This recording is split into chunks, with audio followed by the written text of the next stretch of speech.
দিন আগত এজন অসমৰ ধৰ্মগুৰু আমাৰ সত্যৰঞ্জন বৰা ডাঙৰীয়াক আমাৰ দুলাৰাই বাথৌ গৌতম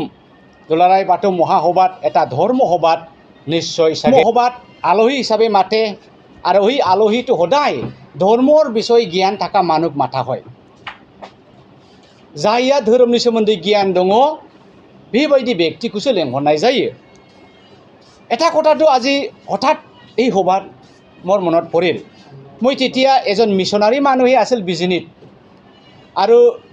সেই সময়ত বিজনীত এটা বাথৌ সন্মিলন এটা ডাঙৰ সভাত হাগ্ৰামা ডাঙৰীয়াক আলহী হিচাপে মাতিছিল চিফ গেষ্ট হিচাপে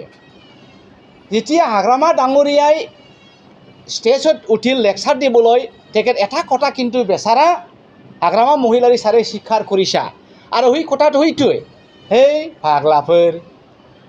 মই ধৰ্মগুৰু নহয় মই ধৰ্মৰ বিষয়ে একোৱেই নাজানে মোক কিয় আলহী হিচাপে মাতিছে আৰু যাই হওক আহিছে যখন फैबाय जेब्ला फंनैसो बुंनोसै बड'लेण्डत सब धर्मই থাকিব লাগে সেই দেশটো ধৰ্মনিৰপেক্ষ দেশ সেকুলাৰিজম কান্ট্ৰি এই বড'লেণ্ড আৰু বিপিএফটো আৰু হাগ্ৰামা মই সব ধৰ্মক ৰেসপেক্ট কৰে এই যে আমাৰ সত্যৰঞ্জন ডাঙৰীয়া দেৱ সত্যৰঞ্জন ডাঙৰীয়া আমাৰ দুলাৰাই বাথৌ গৌতমৰ এটা হায়াৰ माने बिथांखौ दुलाराय बाथौ गौतुमा ख्रिस्टान बर' ख्रिस्टानफोरखौ रायनो थाखाय दाहार लांदोंमोन खोमा किन्तु हायार एजन बान्दा आसिल धर्मर बिषय एखोय ना जाने धर्म सभात जेनेरेलि मरम सिने सह्यगुण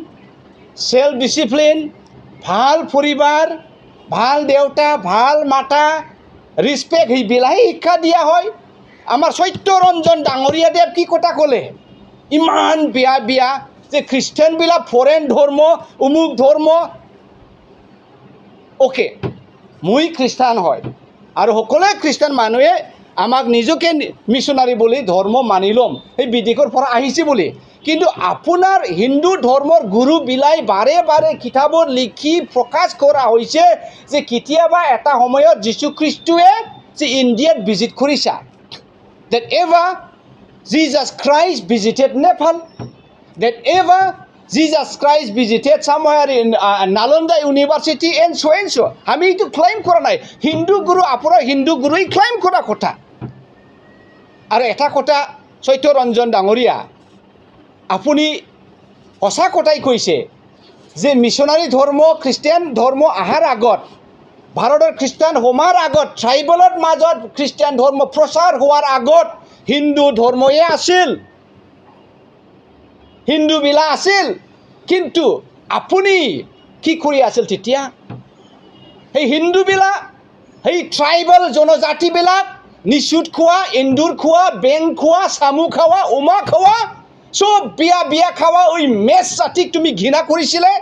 মন্দিৰত সোমাবা নাদিছিলে পবিত্ৰ কিতাপক ঠাচ কৰিব নাদিছিলে এতিয়া ট্ৰাইবেল সকলে হিন্দু এতিয়া বাথৌ সকলে হিন্দু তুমি ক'ত কৰি কি কৰি আছলা তেতিয়া যে এই ট্ৰাইবেল এই বড়ো সকলক এই এছটি আদিবাসী সকলক সিনাব নচ ইয়েলো কালাৰ ডাবলে মোখাং কলা মানুহ আমাক তুমি তোমাৰ ধৰ্মত দানৱ জাতি বুলিহে ৰিগাৰ্ড কৰিছে আৰু নিজকে বামুণ ঈশ্বৰ সেই সময়ত যদি তুমি সত্যৰঞ্জন ডাঙৰীয়া দেৱ যদি আমাক ট্ৰাইবেল সকলক মৰম দিলেহেঁতেন ট্ৰাইবেল সকলক মানৱ হিচাপে গ্ৰহণ কৰিলেহেঁতেন ট্ৰাইবেল সকলক তোমাৰ ধৰ্ম মন্দিৰত সোমাবা দিলেহেঁতেন ট্ৰাইবেল সকলক সংস্কৃত ভাষা শিকিবা দিলেহেঁতেন খ্ৰীষ্টান নিশ্চয় নহ'লেহেঁতেন সেইটো কাৰ দায়ী আৰু আপুনি এটা কথা কৈছে খাম সিফুঙৰ কথা খাম সিফুং হয়তো বড়োৰ বাথৌ ধৰ্মৰ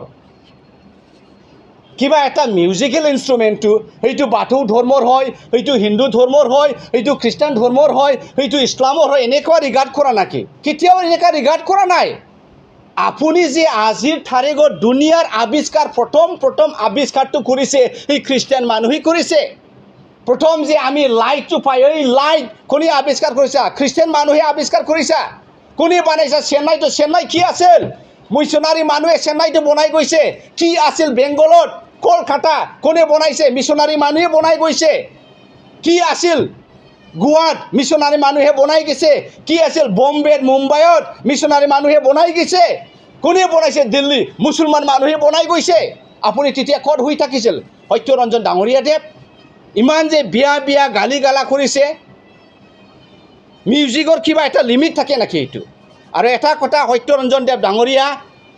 আজিৰ বড়োটো আগৰ নিচিনা বড়ো নহয় আপুনি বড়ো জাতিক ডিভাইড কৰিবলৈ চেষ্টা নকৰিবা এতিয়া NDFB নাই বড়ো জাতিক মাৰিবলৈ এতিয়া BLT নাই বড়ো জাতিক মাৰি খেদি কুকুৰৰ নিচিনা জানুৱাৰ নিচিনা মাৰিবলৈ এতিয়া আন্দোলন কৰা মানুহ নাই জংগলত গৈ ফেক এনকাউণ্টাৰক বড়ো জাতিক বড়ো ইয়াং মানুহ হত্যা কৰিবলৈ তুমি একটা যোজনা কৰি আছে যে বড়ো বাথৌ বড়ো খ্ৰীষ্টান ডিভাইড কৰি পেলাই বড়োৰ মাজত খামৰা খামৰি কৰিবলৈ বড়োৰ মাজত যুদ্ধ লাগিবলৈ বড়োক হেক কৰাৰ ট্ৰাইবেল জাতিক হেক কৰাৰ এটাই ষড়যন্ত্ৰ তুমি এই সত্যৰঞ্জন ডাঙৰীয়াদেৱ এই বড়োৰ মাজত সোমাই বড়ো জাতিৰ মাজত পলিটিক্স নকৰিবা কিন্তু আপুনি যি কয় পাৰ্লিয়ামেণ্টাৰী কথা ক'ব লাগে যে সেই দেশটো ধৰ্ম নিৰপেক্ষ দেশ সেকুলাৰিজম আমি সব ধৰ্মক ৰেসপেক্ট কৰোঁ আপোনাৰ কোৱা মতেতো আজিৰ পৰা যুদ্ধ ষ্টাৰ্ট মানে বড়ো বাটুসকলে বড়ো খ্ৰীষ্টানক একে মাৰি কিনে ধ্বংস কৰিব লাগে আপুনি খুব বেয়া কথা কৈছে ডাঙৰীয়া আপোনাৰ মতে যে আজি মাৰা কথা কৰিব লাগে এই গতিকে এই কানেকশ্যনত মই আসাম পুলিচক ৰিকুৱেষ্ট কৰিছোঁ যে যিমান পালে ইমান সোনকালে সত্যৰঞ্জন ডাঙৰীয়াদেৱক এৰেষ্ট কৰিব লাগে আৰু এনেকুৱা পাগল নিচিনা মানুহ এনেকুৱা ললেছ নিচিনা মানুহ এনেকুৱা মানুহৰ বিৰোধী ধৰ্মৰ বিৰোধী মানুহ আমাৰ উদাং পথাৰত এৰি দিব নালাগে তেখেতক একে জেলখানাত পাৰ্মানেণ্ট মানে কৈদি পাৰ্মানেণ্ট বন্ধা বনাই থোৱাই সবচে ভাল হ'ব মই অসম পুলিচক কোকৰাঝাৰ পুলিচক ৰিকুৱেষ্ট কৰিছোঁ আৰু একদিনৰ মাজতে তেখেতৰ বিৰুদ্ধে এটা FIR গোচৰ কৰাটো হ'ব থেংক ইউ